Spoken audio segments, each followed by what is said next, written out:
Mas tu não acredita que a Terra tem 4 mil anos, né? Não, não sei, o geólogo fala que a Terra pode ter 3,7 bilhões de anos o planeta, né? De onde tu tirou esse número aí? 4 mil anos? É. Não, é por causa não, nem é 4 mil, é 6 mil. É 6 mil. É que tá na Bíblia, eu acho. Ah, é? Eu explico pra vocês isso aí.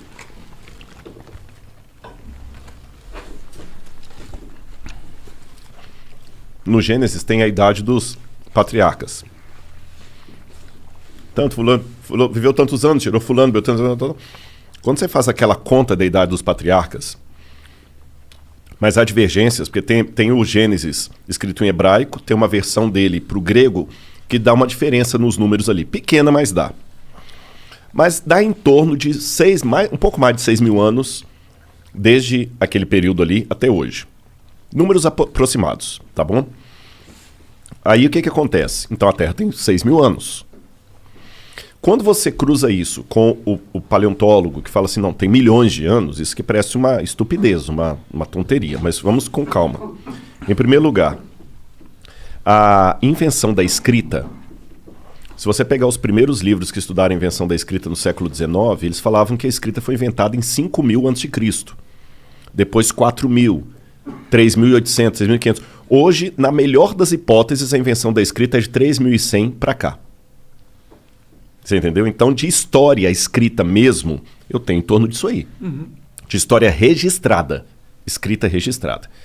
E esquece Bíblia por enquanto, daqui a pouco eu vou na Bíblia. E as manchas na parede. Exatamente. Da caverna. Exatamente. Aí, o que vai daí para trás tem um pouco de especulação. Mas vamos devagar.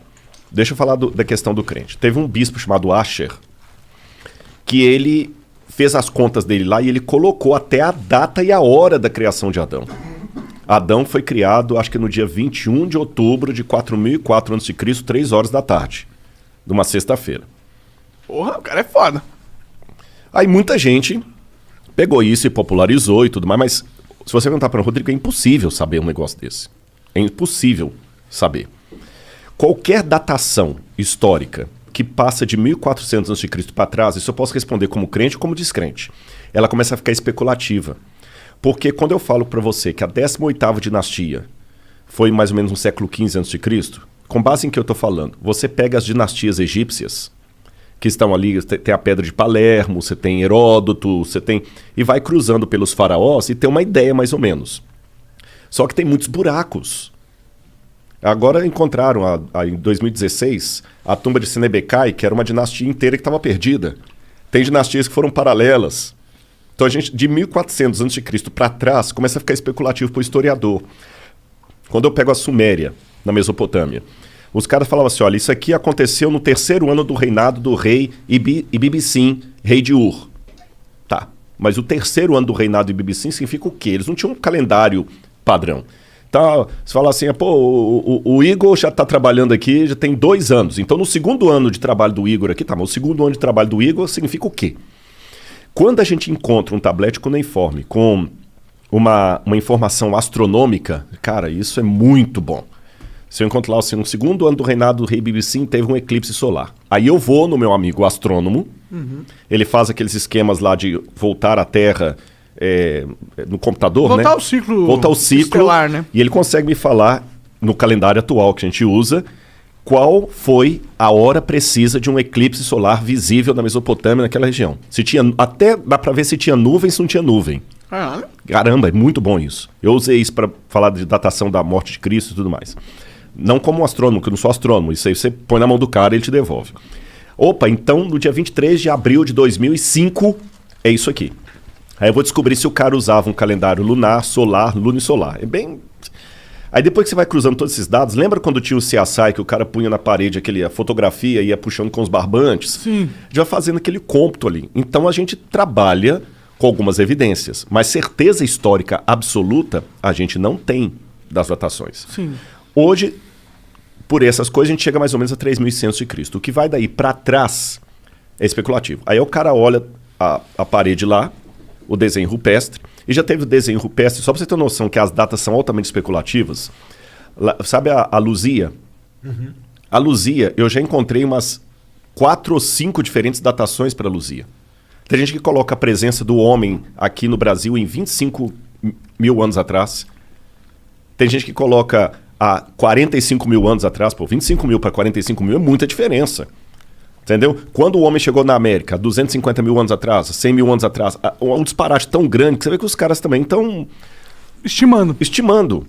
Agora, se eu trabalhar com a ideia de que Deus pode ter criado e que Adão é uma figura histórica, eu posso ter colocado Adão um pouco antes ali do período do bronze.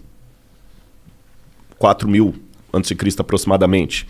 E a história que a Bíblia conta vai ser dali para adiante. E de Adão para trás? Aí que vem a questão. Daí você tem duas opções. Ou você pode trabalhar como o Teilhard de Chardin, que falava que Adão foi o primeiro exemplar do Homo sapiens sapiens. Ou eu posso trabalhar com a hipótese, e eu posso argumentar isso se vocês quiserem, que a história do Gênesis não é uma lorota, que Deus veio, que se Deus existe, basta para que o milagre aconteça, basta Deus existir e ser todo-poderoso. Ponto. Basta isso. Se ele resolveu criar o homem como a Terra falou, como a Bíblia falou, e eu posso entrar no mérito, mas não parece muito conto da carochinha, um casal de nudistas lá que a cobra falou, blá, blá, eu posso entrar nesse mérito se vocês quiserem. Se Deus criou aquilo ali, a história da Terra pode ter realmente 6.000 anos. Porque não existiu o Pithecanthropus erectus, o Homo ergaster, o Cro-Magnon. Aliás, muitos desses já até saíram da linhagem humana, porque não tem nada de humano. Mas a gente tem ossos, né, dessas evoluções, né? É aí que está o problema. Vou dar um exemplo para você. Eu acho que foi... Então, peraí, você tá falando que você realmente acredita, então, que a Terra tem 6.000 anos? Eu não respondi essa pergunta, desculpa. Biblicamente, fala assim: no princípio criou Deus os céus e a terra. A terra, porém, era sem forma e vazia. Havia trevas sobre a face do abismo e o Espírito de Deus pairava sobre as águas. Então, ali em Gênesis capítulo 1, versículo 1, não se fala quando Deus criou a terra. A terra já existia. Num estado sem forma e vazia, inclusive com água. Então a Terra, como estrutura, ela pode ter existido por 4,2 bilhões de anos. E Gênesis está contando quando Deus pegou essa Terra sem forma e vazia e meteu nela a luz, Fiat Lux, haja luz, e a vida. Mas a luz em que sentido? Porque o primeiro verso, Deus disse, haja luz, e houve luz. Mas a luz física? A luz fótons? física. Que haja fótons? Aí é um pouco especulativo, né? Entendi. Porque no hebraico diz or. Or é luz. Uhum. Agora, o que escreveu o Gênesis ali, na minha opinião, Moisés, ele não tinha essa visão científica que a gente tem hoje, luz, né? Houve luz. E a luz veio e rompeu. Como é que foi aquele esquema ali? Né? A gente não sabe. Mas ali pode estar descrevendo apenas um processo sobre um planeta que já existia há 4 alguma coisa bilhões de anos. Eu nem sei se a data é 4,7 bilhões. Também não sei. Eu sei que é muito tempo. Sei que é bilhões. Você está entendendo? Então não é incompatível com o texto bíblico a ideia de uma Terra antiga. Por isso que quando você perguntou se a Terra tem 6.000 anos, eu falei, não, deixa eu explicar. A Terra pode ter bilhões de anos. A vida na Terra que veio... Pode ter bilhões de anos. Pode ter bilhões. Agora, também estou colocando como hipótese, porque eu não estava lá. Ninguém estava lá. Aí né? a gente tem evidências, né? Tem uma maneira um pouco diferente de ver. Embora eu acredite na possibilidade que ela tem 4 bilhões de anos, coloquei aqui, mas eu vou trabalhar também com o que pode estar me ouvindo e falar, não, Rodrigo, eu discordo de você. Tá bom. Biblicamente, vamos trabalhar com hipótese. Você sabe que existem processos de envelhecimento não naturais que podem trazer, numa situação muito rápida, o que num processo natural demoraria tempo. Por exemplo, uma pessoa que está com um câncer terminal, o cara está mal. Eu lembro um cara que eu visitei no hospital que estava com AIDS. Coitado, ele já faleceu há muitos anos lá em Uberlândia. Nossa, foi muito dolorido aqueles últimos dias dele lá. E ele era novo, mas a AIDS envelheceu o cara de tal maneira que ele parecia um velho de muito mais anos do que ele tinha. Uma doença envelhece. Guarda isso aí. Vou dar uma informação geológica. Enquanto a gente está conversando aqui, esse prédio que tem os estúdios aqui de vocês, ele está entrando em Deteriorização? Deteriorização. Ele está deteriorando. Só que isso é um processo tão lento, que vocês não vão ver. É a fissura, é a trinca, é a erosão, é o decaimento do prédio, a gente não vai ver. Agora, se ninguém der manutenção arquitetônica nesse prédio, quanto tempo ele vai durar? 50 anos? 50 anos, vamos botar 50 anos. Aí se eu passar aqui amanhã na rua e o prédio caiu, e eu vi caído, eu vou falar assim, puxa vida, esse prédio já tem 50 anos que foi construído, por isso que ele caiu. Porque o processo de decaimento demora 50 anos. Beleza. Isso é chamado de efeito ordinário em geologia. Mas se houver um terremoto aqui, ou uma explosão de um gás, ele vai cair em 5 segundos. O que demoraria 50 anos num processo ordinário, num processo extraordinário, em 5 segundos. Eu passando aqui, ignorando o processo extraordinário, o que eu vou dizer para você? Esse prédio caiu, tem 50 anos? Não, ele não tem 50 anos, ele foi inaugurado no passado. Impossível. Se ele fosse inaugurado no ano passado, ele não estaria caído agora. Não, é porque teve um terremoto aqui. Besteira, não teve terremoto aqui nenhum. Mas se teve um terremoto, ele não precisa de 50 anos. Ficou claro isso aí? Vamos para o texto bíblico. São possibilidades, gente. Como eu falei, eu não estava lá. Isso aqui não é uma questão de fé.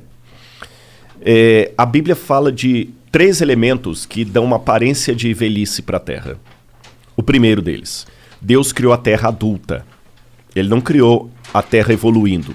Então, por exemplo, na criação de Adão, formou Deus Adão e Eva. Pelo relato bíblico, ele criou Adão adulto. Um antropólogo olharia para Adão no dia que ele foi criado e falou, esse cara tem uns 30 anos. Não, ele tinha um dia de vida, porque Deus já criou adulto. O cara calcularia a infância e juventude, que não houve. Segundo, o pecado, o lance do pecado. Uma das palavras para pecado em hebraico, ratá, que é errar o alvo, também pode significar envelhecimento, velhice, doença. O pecado causou na Terra uma doença que não fazia parte dos planos de Deus. Lembra do meu amigo com AIDS? A comparação é só até aí, gente. Não estou falando que Deus puniu ele, não. Eu estou falando o pecado envelheceu o mundo. O pecado criou a possibilidade de doenças e por isso que há doenças. Envelheceu o planeta. E terceiro, o fenômeno do dilúvio global.